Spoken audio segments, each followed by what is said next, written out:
Principal Ma'am for the welcome note, please. Over to Ma'am. Good morning, everyone. Good morning, Mr. Ankur. Good morning, sir. Good morning, all my dear students and teachers who have felicitated today's program.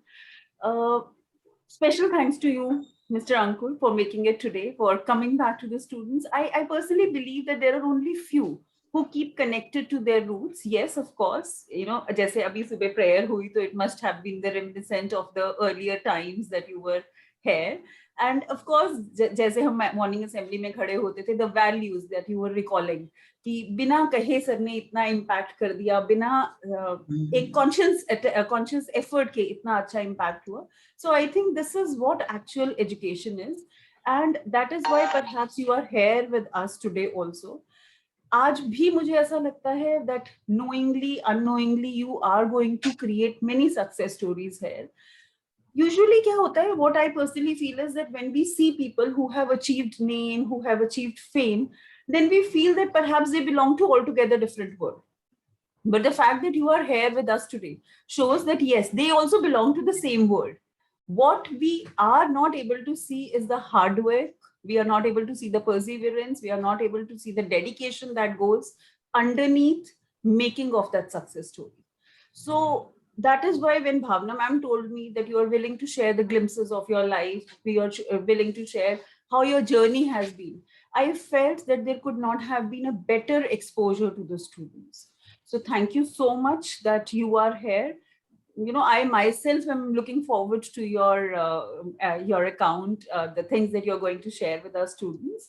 I also have a request to you. We are making our alumni association, something that we should have done long back, but somehow or other it was not done. I will be sharing the form with you. I'll be sharing the details also with you. Bhavna ma'am will be sharing it with you shortly. So we need active people like you. We need people like you to actually connect us with that bygone era also. तो वो जो era है, जो हमारी golden era है, we would not like to go, do away with those students. You belong to school and the school belongs to you. So that connectivity is really, really important. So thank you so much for making it today, and thank you so much, Bhavna ma'am, for making this happen.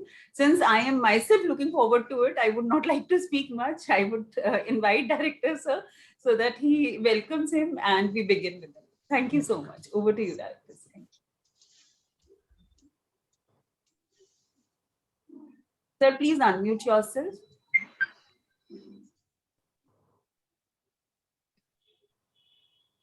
Good morning, dear students. Good morning, Ruchika ma'am. Good morning, Bhavna ji, and good morning to Ankur, our star speaker of the day.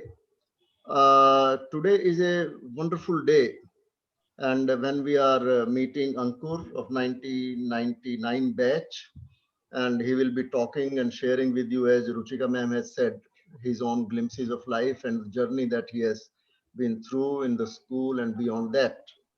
Now, I would like to tell my students, all those who are attending this webinar today, that these are golden opportunities when you get this kind of exposure, and you must take notes of whatever the speaker is talking about. And let me tell you that you see the school life, the family life is a laboratory life where you are all protected completely. You see, here we teach you certain skills, certain practices, certain knowledge, certain theories, and then you are expected to prepare yourself for the life. And life outside may be somewhat protected, but may not be protected. Like if you go and learn swimming in a school swimming pool, and then you are suddenly thrown into the sea or into the river or into the Olympic sized swimming pool, and there are competitors. So they may be better, they may not be better, but you have to compete with all of them. So life outside the world may not be as cozy as it is here in the school. And after a year or so, you all have to face your life in the world. So when you face the life in the world, you need so many skills. And our boys like Ankur, and we are proud of him, and we greatly appreciate his achievements and his contribution and his coming to the school now today. You see, we just see them what they are today, but before coming to the today's stature, they have gone through a long journey of hard work, perseverance, dedication, devotion, commitment, good values, good language, good numerical skills, good computer skills, all those skills. And thereby, side by side, he must have been enjoying life also, like good music, good paintings, good movies, good sports related activities, and all that. So that makes a complete picture about the life. So when you are listening to his talk today, please take note of all these things, and you must think that you have to also achieve certain heights in the life. And for that, you should start preparing right away, because it may not be too late, but any moment wasted may become too late. Therefore, I'll appeal to all my students to please take such talks very seriously. Take notes, like the way I'm going to take notes for all the talks that we had. I take notes in my diary and then benefit from there. So you should also take notes. Share your notes with your friends, colleagues, parents, cousins, etc., so that they can also benefit. So that is the message for you. And for Ankur, I wish him all the best. He is a very bright, brilliant, outstanding boy, and we are proud of him for his achievements and for him coming. And when he joins our alumni association, then of course we shall have more of interactions. And you should also note down his number, etc. You may be in touch with him so that he can guide you from time to time, whatever are your difficulties, because these days youngsters in adolescent age group, they undergo certain upheavals in life. So we are all there for you. So with these words, I welcome Ankur to our midst, and I'm sure that this talk is going to be a wonderful talk and a great exposure for all of us. Thank you very much. Over to Bhavna. Thank you, sir. These words matter a lot, sir. So what a gist of the experience you are sharing. That this is what he's going to share, Ankur, with you is his professional journey and what are the things important. Over to Ankur with these words. Thanks a lot. Thank you, Ankur. Over to you, Beta. Thank you, everyone, and thanks for all of you to spare time to have me amongst all of you and spending time to hear me. Again, as you know, that I am the alumni of the school. I passed out of school in 1999. So again, it's a great opportunity for me to come back and share my experience with you. So what I have done for today's discussion is, I'm not. I will share my journey, how it has been. So I will take you through what my personal and professional journey has been. Then instead of giving you a very you know things about what are the different career options, how to go about it, etc. There's a lot of it on internet these days. So I'm not gonna tell you how to go about a particular career options, etc. Because you can very well get it covered through internet, right? But perhaps what I would like to share with you is some bit of my perspective of things and my experiences all along. And also, when we look at EY being one of the largest consulting firms in India, when we look at professionals, we have about 40,000 professionals working for EY in India. When we look at professionals in India, what are the things that we look for people? And EY is fortunate to have various kind of professionals working for us: chartered accountants, MBAs, lawyers, data scientists, data architectures, and a lot of them. So I will share some perspective of what puts one professional or one academically qualified person different from other. So I will share some bit of perspective on that also. This is what I am proposing to cover. And of course, let it be an interactive session. And if any of you feel anything to ask in between, feel free. We can cover it at the end, or we can cover as we go along also. So don't be hesitant on that. So I will just quickly share my screen. I just prepared a quick few slides. So I will just share my screen. So let me know once it is visible to you. Yes, it is visible. Can you make it full screen also? Is it okay? Perfect. Yeah, perfect. So this is about my professional and personal life in brief. I joined Mahavira School in about year 1997 in class 11th state. Honestly, I wanted to. I was doing. I had a very good success in science. So ideally, I should have pursued science in my 11th class. But again, those days, commercial acumen and being coming from a business family, commerce took precedence, and I decided to pursue commerce. Then Mahavira being in the northern Delhi, one of the most prominent schools. So I joined Mahavira in class 11. And I graduated out of 99. But again, honestly, when I joined Mahavira School MSMS back in 97, I had absolutely no clues how the life gonna change or how the life will be. I've never dreamt of chartered accountancy. I remember we used to have somewhat of career counseling sessions in the school, and principal sir used to come to our class, and Bhavna ma'am used to always say, while teaching us accounts, that how many of you will make it to Big Five? And I used to always wonder what is Big Five. And I used to ask my colleagues what is Big Five, which Bhavna ma'am keep referring to all the time. What is this Big Five about? And again, believe me, I had no clues what this Big Five is. Let alone some year down the line, I become partner in one of the firms. So that was a journey that time, and I never expected myself to make a career in accounting that time. But yeah, destiny has that in store. And if I really recollect, I will just take 30 seconds to explain my experience with MSMS those days. If I really look at it, MSMS, and reflect back, it was an excellent platform those days. But if I really look at three pillars, rather I would say the four success which makes MSMS success that time for me especially was, first, there was a huge environment, the school which created with amongst the students, the healthy competition, the teachers supporting, the whole environment was excellent. And again, I think be it today when we look at any workplace or be it any education institute, is very important that environment is created. Now that environment gets created by multiple factors, but that environment was really stand out.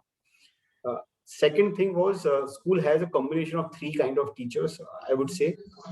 First, of course, was Mr. Jain was our principal, and I think all along Mr. Jain's focus has always been very, very high on the culture side of things. I think I've never, during my stint with the school, the culture was something which I learned a lot, that how to remain stuck to it. Second, of course, was Miss Bhavna. She was our class teacher also. How to go deep in technicals. I remember we used to really trick her, bother her a lot, asking too many out of the course questions on certain things, but she was always happy to help. But she was technically very strong. So school has a combination of very, very technically strong teachers. Then there were some bit of other teachers. I will in particular like to mention Miss Veena Bhumbani. That time she was our English teacher that time, and she was one who used to always push us to go something beyond academics, to participate in debates, extempos. She used to always push her for that. So these four in combination made MSMS a great journey for me. Of course, after MSMS, I qualified in commerce in 2002, did my CA. I did my CA just as an insurance. I wanted to do an MBA. And so that if I don't get an admission in MBA, I started pursuing CA just as an insurance. But again, the CA itself was so overwhelming, I never pursued MBA. But the end game was MBA, which I never pursued. So I qualified back in 2004. And after that, I did my articles with EY. And after 2004, I joined the transaction advisory team in 2004. those days, transaction advisory team, they didn't used to take a lot of articles or freshly qualified CAs, and I was one of the exceptions that time because I was internally working there, and somehow they liked me that time. So they took me as an exception, as a freshly qualified CA that time, and then the journey started. Honestly, you I don't know whether it's good or bad, but I didn't change a job all through my life till today. I started as a really an intern, an article from EY, and went on to become partner in 2017. So I became partner in, if you look at the time chart here, in 13 years in EY, from joining as an at an entry level associate to becoming a partner in 2017. It's a 13-year journey, which is I think fast for any. In between, there have been many experiences, many challenges. This journey has its own turns and twists. There was an opportunity to go to UK London office for some time and gain experience. I did that back in 2006-7. So I moved to London for some time. Then there were other challenges which came along, accepting new challenges. Of course, when you accept new challenges, challenges by nature push you out of your comfort zone, and it pushes you to explore yourself, stretch yourself, be bold. Did all of that, accepted those challenges, and those gave you a lot of learnings. They actually fasten your learnings, so, and give you newer experiences. So that has really helped me in my journey. Of course, I got married in 2008, and I'm blessed with 2 kids in 2009 and 12. I was also nominated for EY Global Next Gen Leadership Program, which is a global leadership program for EY. So I did that in 2014-16, which was a great accolade from EY International community itself. Then becoming a partner in 2017. I'm based in Delhi. I had a challenge of going to Bombay a couple of years back. I moved to Bombay for a year and a half, but then went back, and again for a particular solution which I work with within transactions, I kind of lead the Delhi team right now. So this is my personal and professional. If you ask me in one word, has this been satisfying? Yes, it has been satisfying. It has been gratifying. Did I want more? Yes, I wanted more. Do I think it's the end of it? No, I don't think. I think I've only reached the halfway through. There is still half more to. Do I think I need to learn? I did my majors in accounting, but believe me, the burning desire in me right now is to right now, and again, I will decide in next 1 year or 2 year. I will start learning either law or something in analytics. So I'm starting to joining some bit of professional course to start learning on either of these things. So because I've done accounting, finance for a good part of my life, but I feel that I should learn something more. So I'm perhaps trying to explore into a new learning journey from where I am today. So because there's so much to learn, which and again, I'm very hopeful that I will embark on that journey very soon, in next 1 or 2 years. Other thing which is very important is all throughout this journey, there have been several mentors, several guides who have come along and guided me all throughout the journey. It's very important that one should identify and emulate those people, because at times, at each stage, when you are in school, you identify a teacher, right? And again, as you go along in your life, okay, when you're before school, you have your mother or your father who you look after when they become your guide. When you become slightly senior secondary, your teachers, your friends take that place.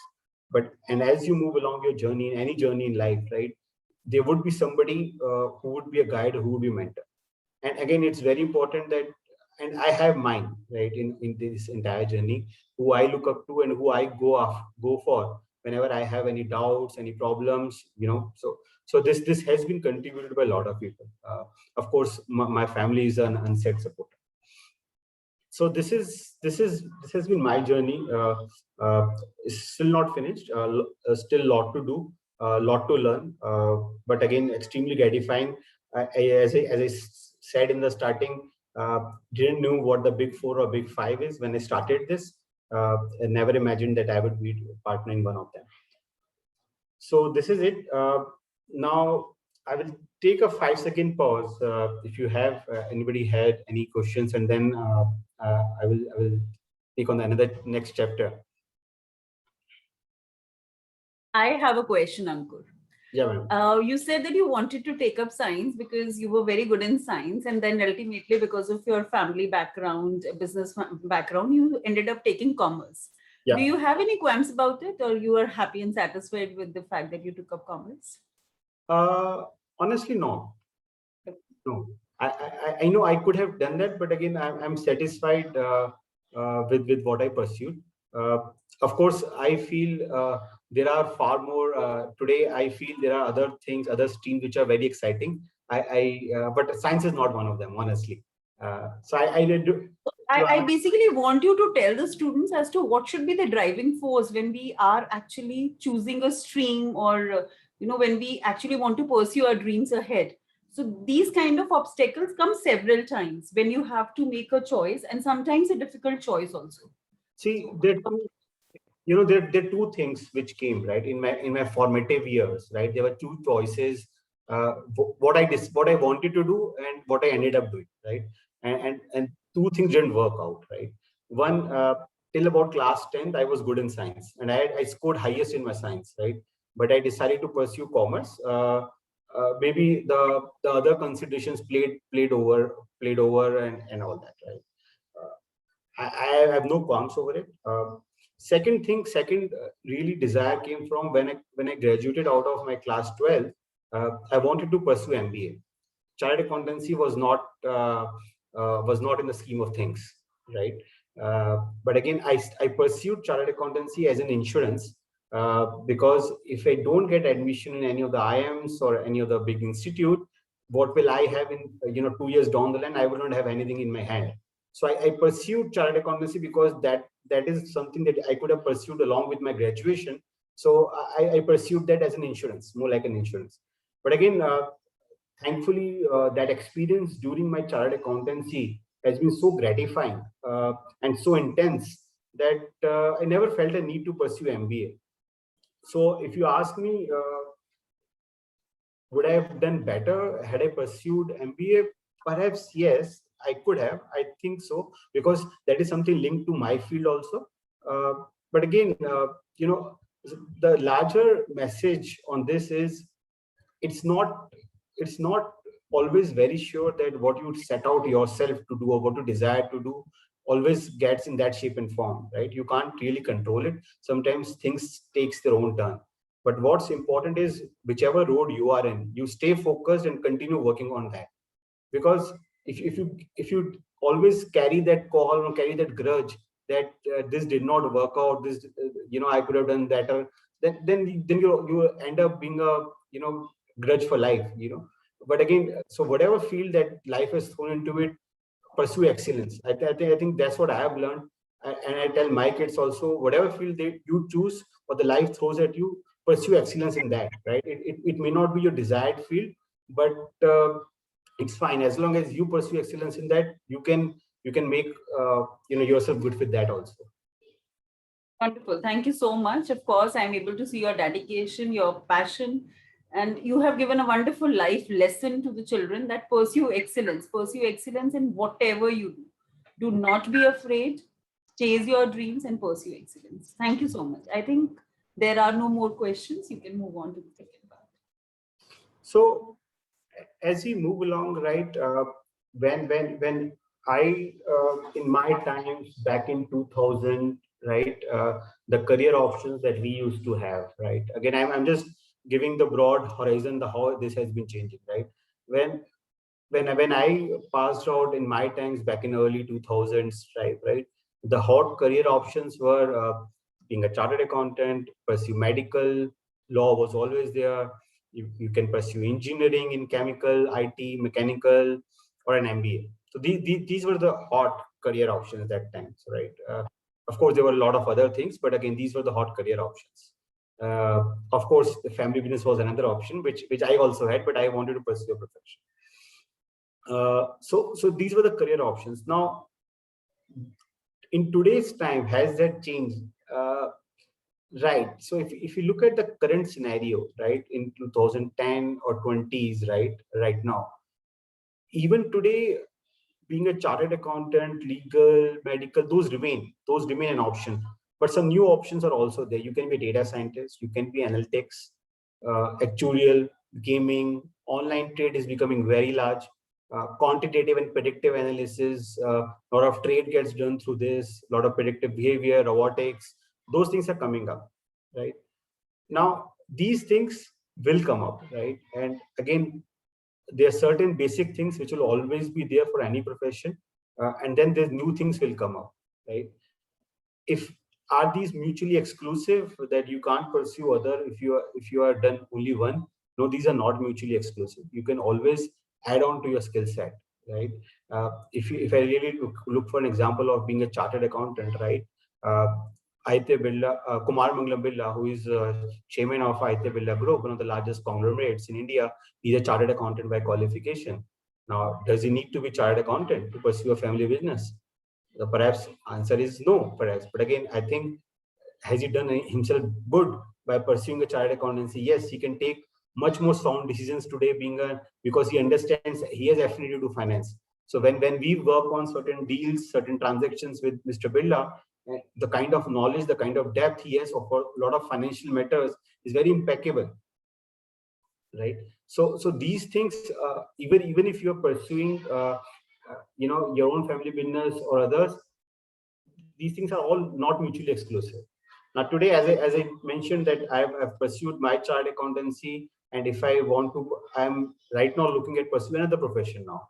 So I'm looking, not a profession maybe, but another skill set rather, right? I want to pursue most likely either a legal or something on the analytics side.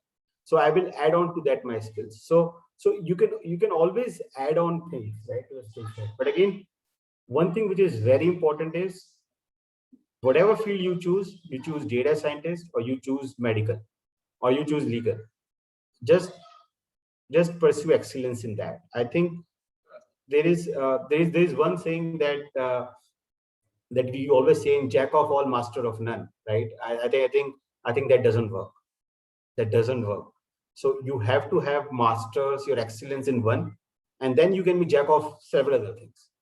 But you should have your core domain knowledge, and then you can have certain other feathers in your cap.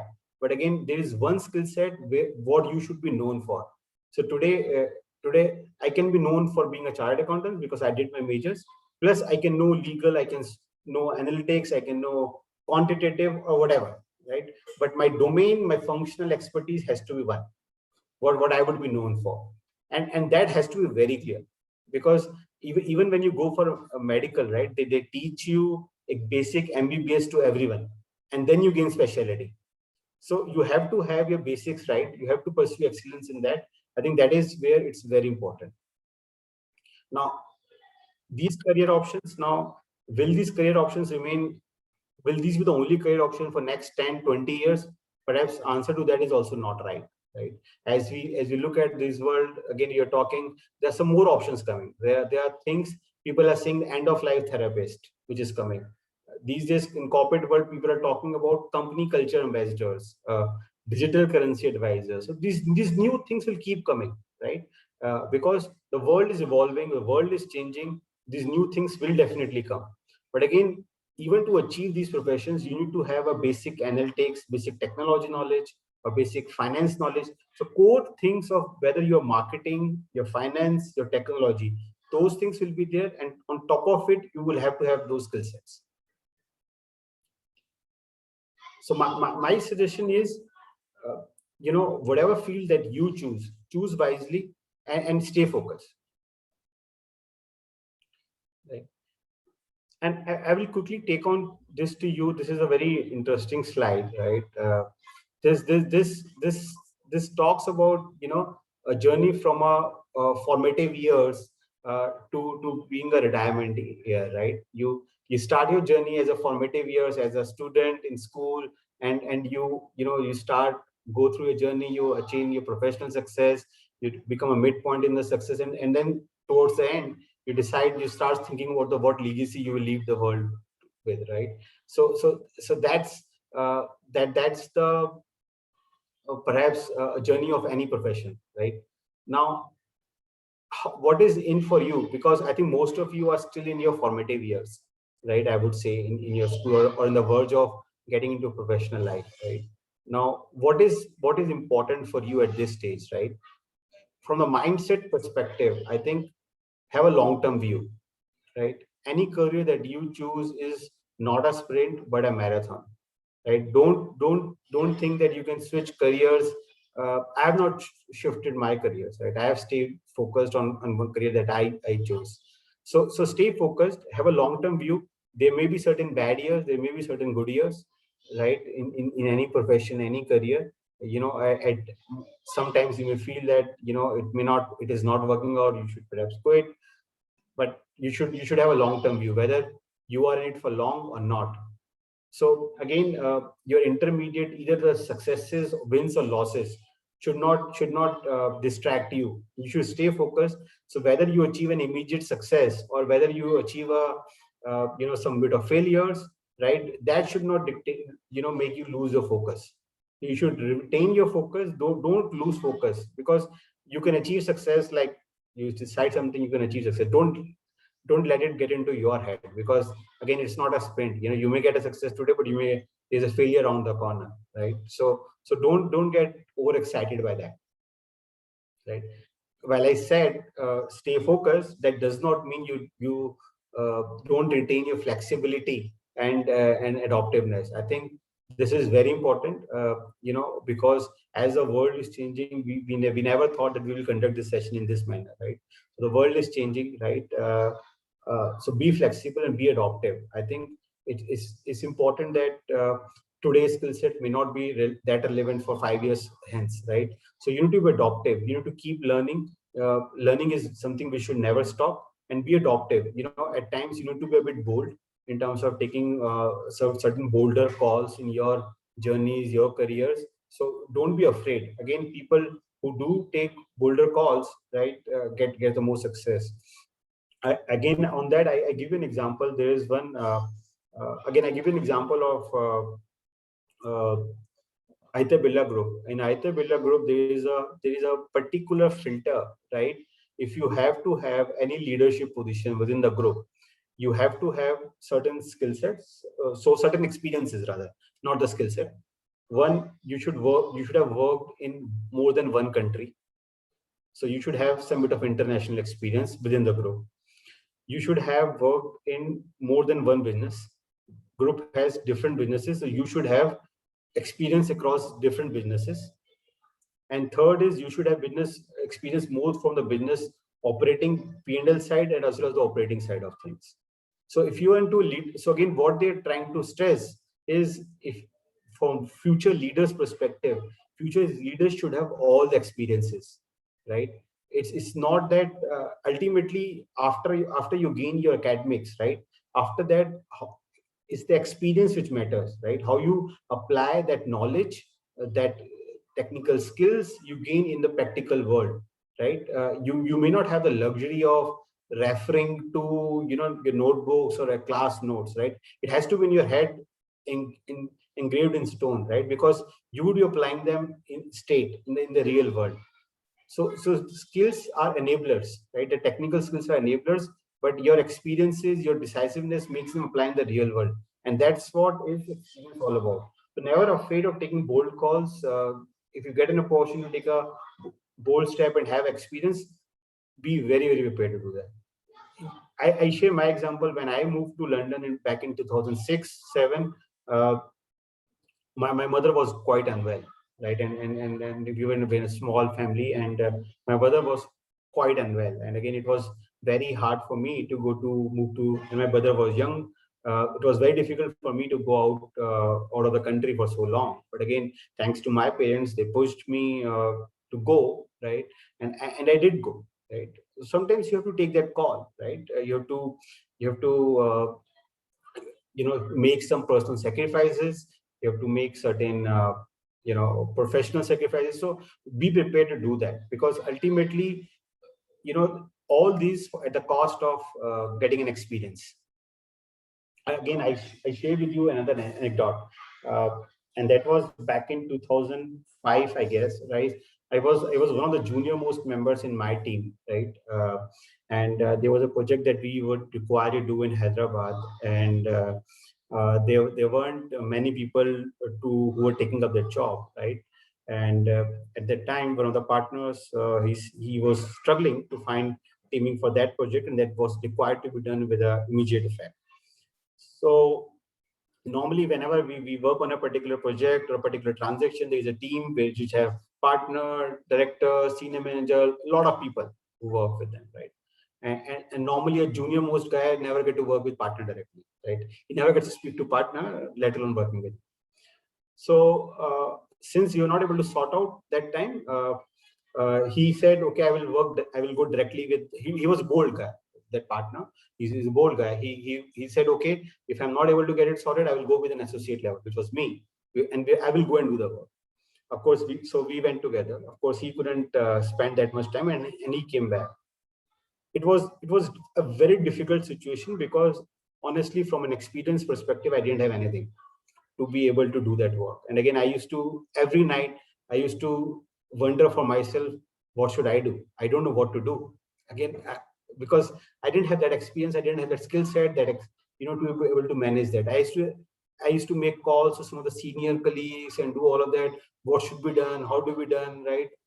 At times, every second day, I felt like I should give a call to my partner. It's not working out. But again, I didn't do any of those things, right? I called up anybody and everybody in office, the junior guy, senior guy, how to do this, what should I do, this is a situation, what should I do, right?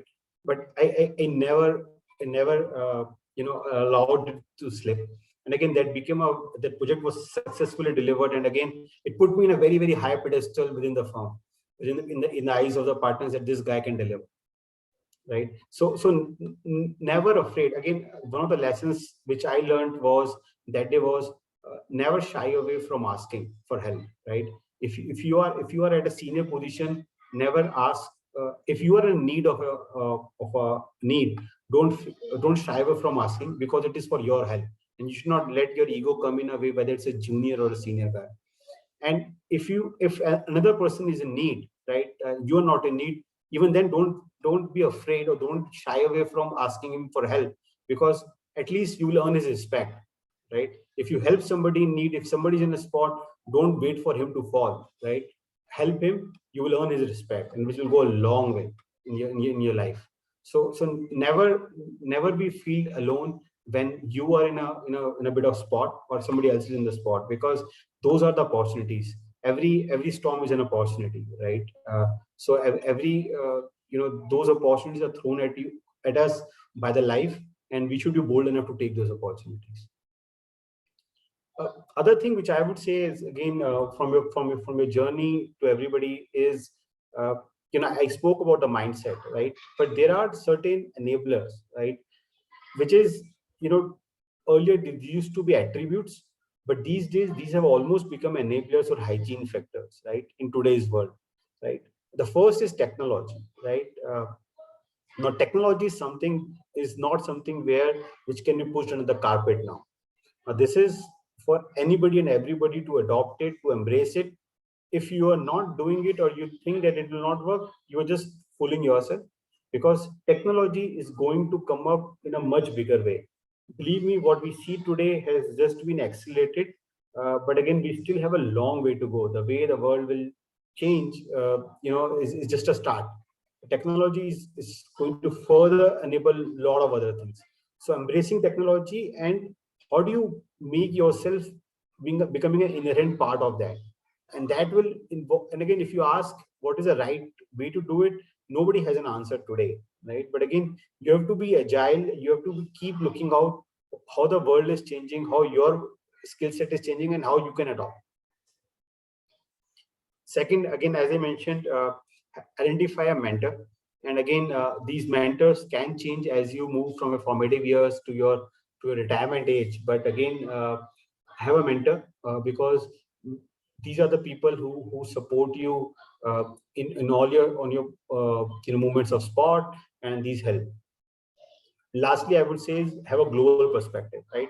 It's very easy to have a very localized thing about what we see around, whether within our communities or whether we see it in a larger country scenario. But have a global perspective, right? Have a speak to people, be open to understand the other people's perspective, right? And believe me, Anil, this global perspective is very important, because when you go and speak to a lot of people in your people judge you by what you speak and how you think, right? And again, if you think too myopic or too small, too distant, people take a different view of you. But if you think slightly more strategically, slightly more global perspective, people perceive you like in a very different way. So read a lot, interact with people, and have developed that perspective. Don't get restrained to your own communities, your own circle. Speak to various people. You will get a good perspective. Right. So a lot of it said. I think too much psychological stuff. Honestly, didn't intend to do that. Again, I'm a bit of old generation, and I will just say in a very academic kind of thing, right? Uh, if you look at a lot of global leaders, right, they didn't have a Facebook or a LinkedIn profile. Whether you look at Mahatma Gandhi, you look at Steve Jobs, you look at Larry Page, they don't have a Facebook or a LinkedIn profile, right? But were they successful? Yes. So having a Facebook or a LinkedIn profile or being active on social media is no guarantee to a success, right? The only thing guaranteed to success is dedicated hard work and being very obsessive to what you want to achieve. So these are the two things which determine the success. Having a fancy Facebook or LinkedIn is I would say kunji to success, right? Other thing which is very important, again, this is a slightly, the chart on the right hand side is slightly, I think it's small, you may not be able to read, right? But again, people at times in the technology world thinks which language to learn, C++, Delphi, D, etc., right? Uh, and again, I believe most of you are from commerce background, so you would think that how to mug up these accounting entries, debit, credit, etc. I think, see, it's not important, right? Debit, credits, or accounting C+ is not relevant, right? What's important is concept.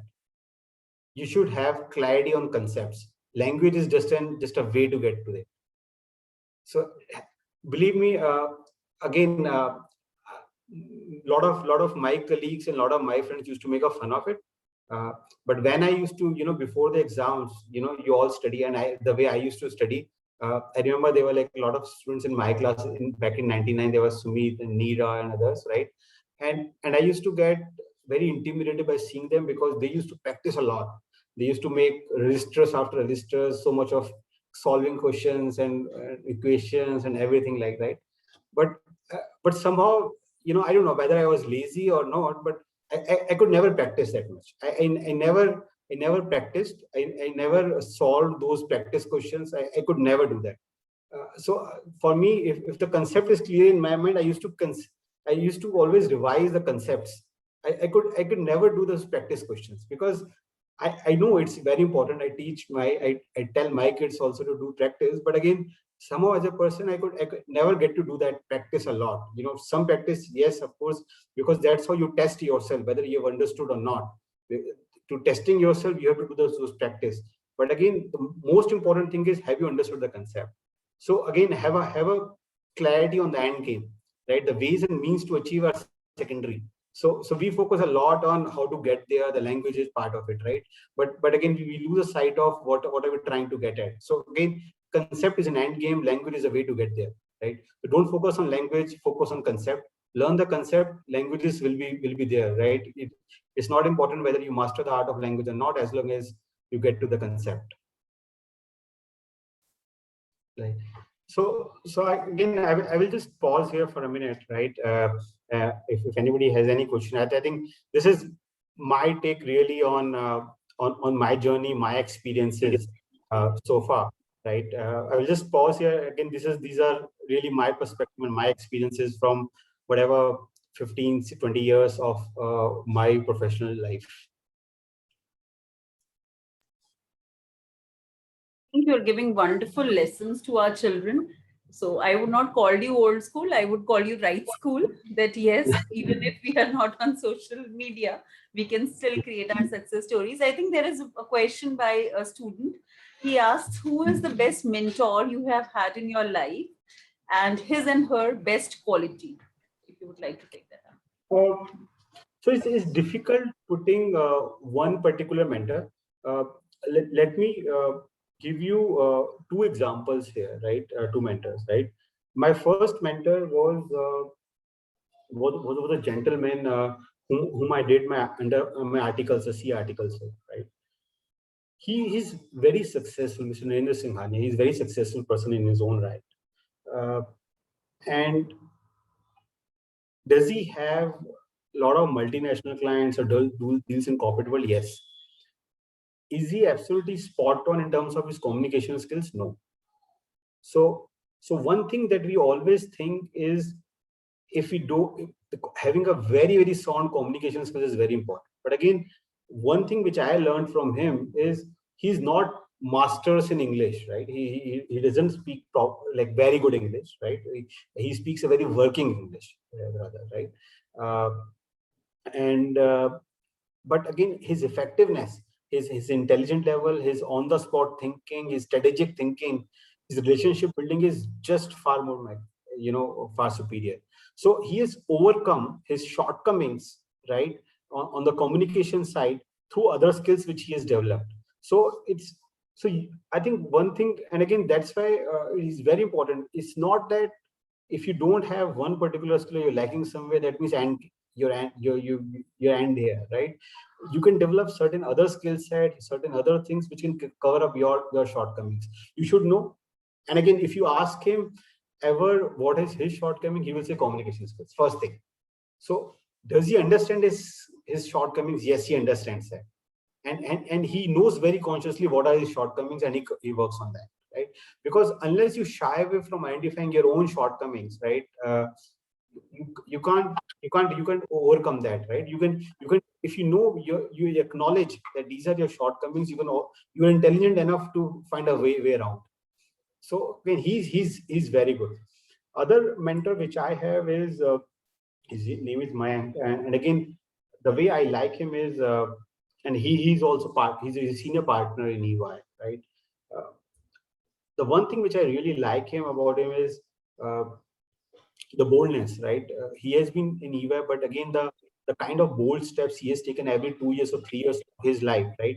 He's taken on some other role. He has taken, he could have sat comfortably in one particular role or one particular position, but he's always challenging himself. And again, whenever I ask him, what make you do that? He always said, I've taken this new role, I might fail, right? But I don't know. Let me try this, because if I continue in this existing thing, I'm only doing repeat of what I'm doing, right? But I want to do something more.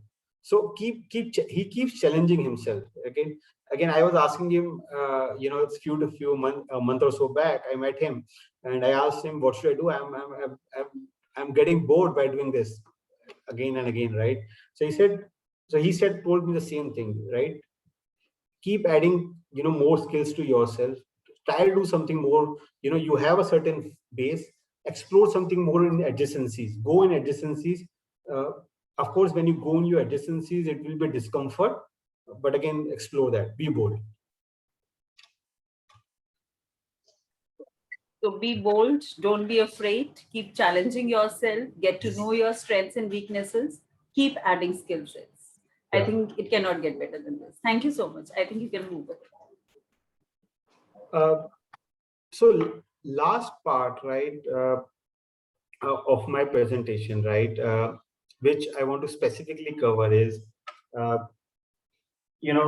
as I mentioned, like at EY, we are about 40,000 people in India. We are perhaps the largest consulting firm in India.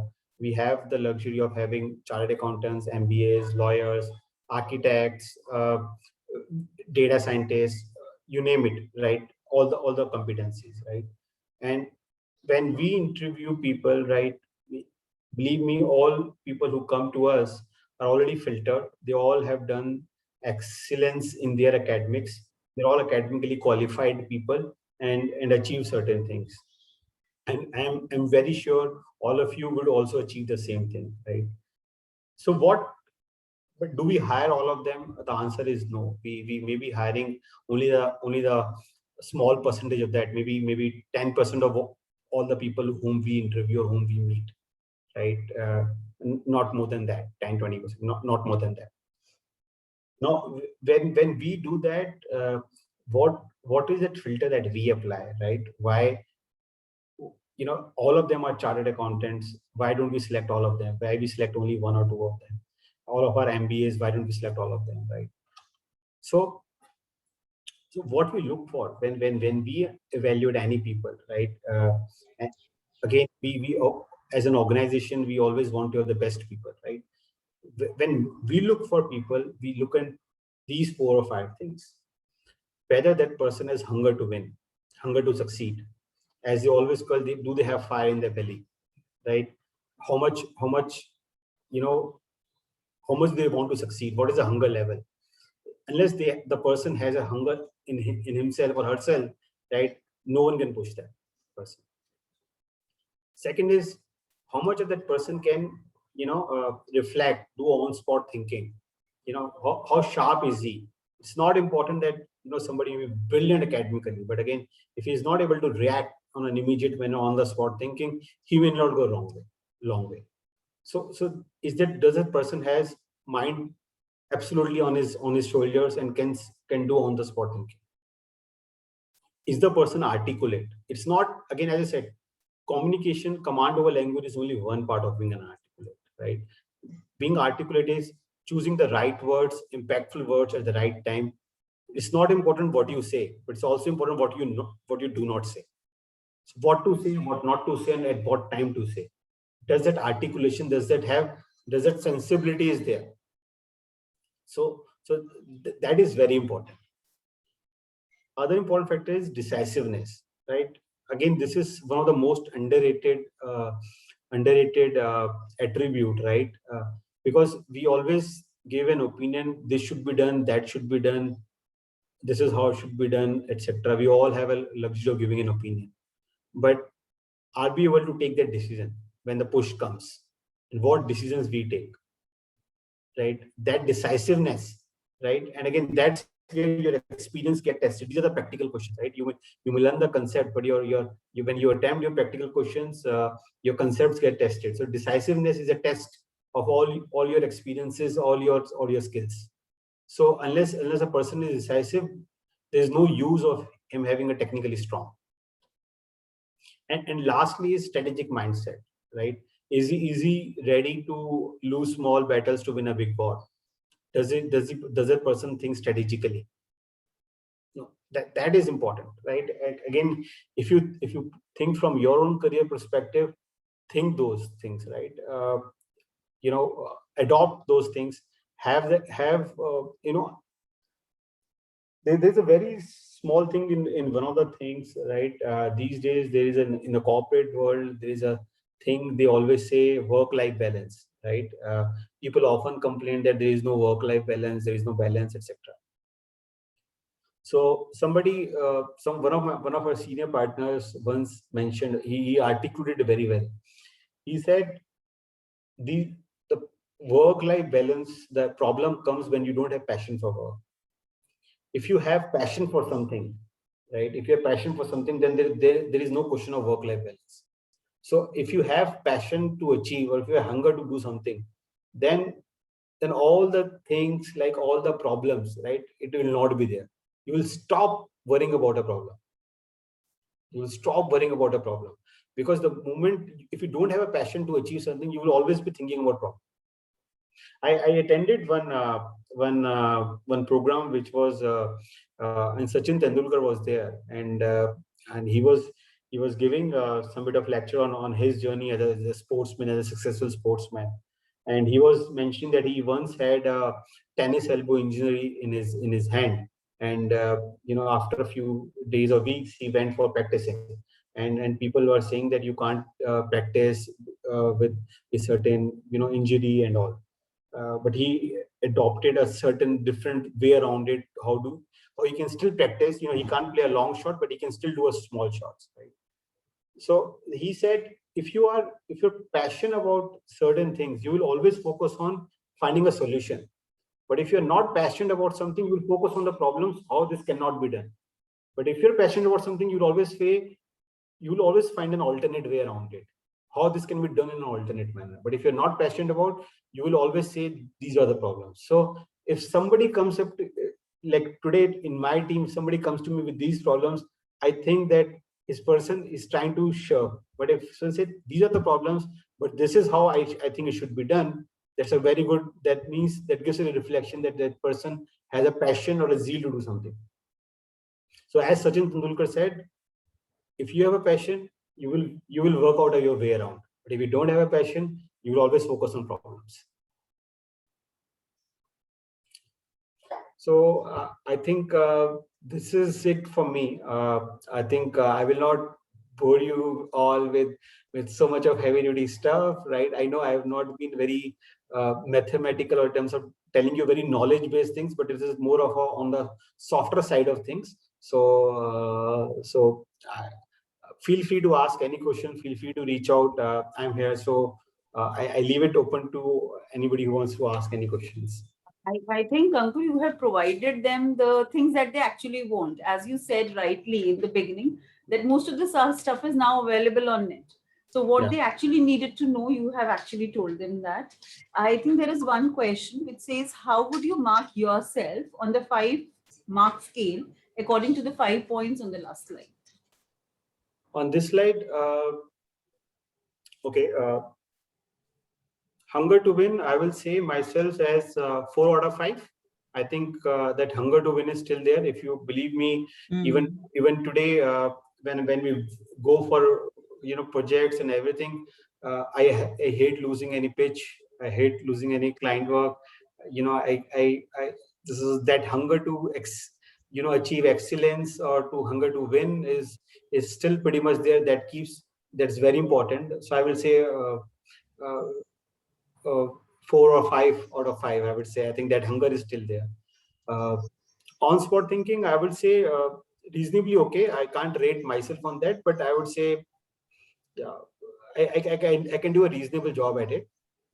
Even articulation, I'm modestly okay on that. Decisiveness, in my formative years or my growing up years, this is one area where I have been rated highly, that being able to take decisions, because it's not important that all the decisions will be right, but again you have to take a call, right? If we don't have a luxury of afterthoughts when we take the decisions, right? You have to take certain calls. So again, I would say reasonably good on decisiveness, because that's where what is matter. Strategic mindset, I think this is where I feel that I need to perhaps amongst all the 5, I would say I would continue to invest myself on this strategic mindset.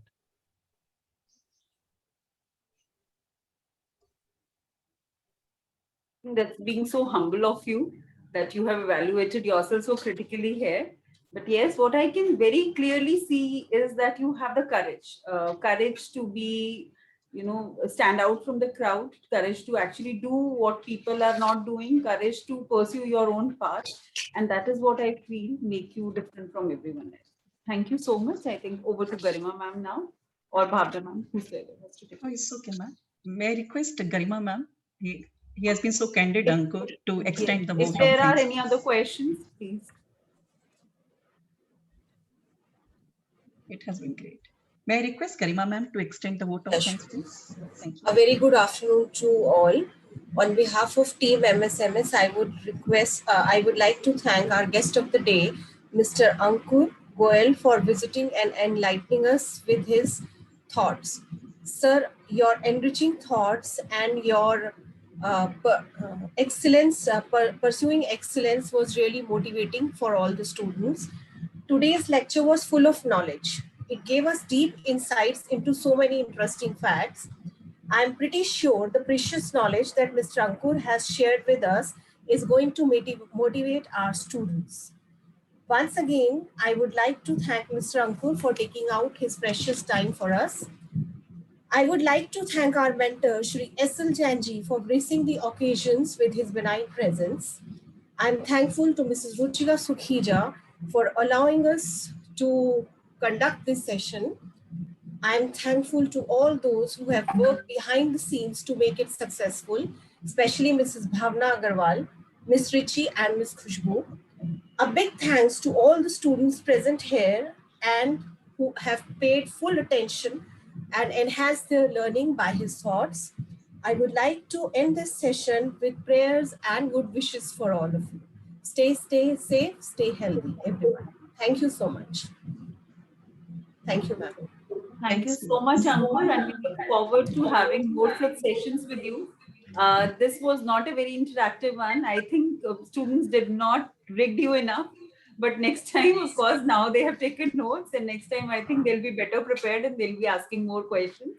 So we look forward to having more sessions with you. Thank you so much. Entirely my pleasure. Thank you so much, Bhavna, ma'am.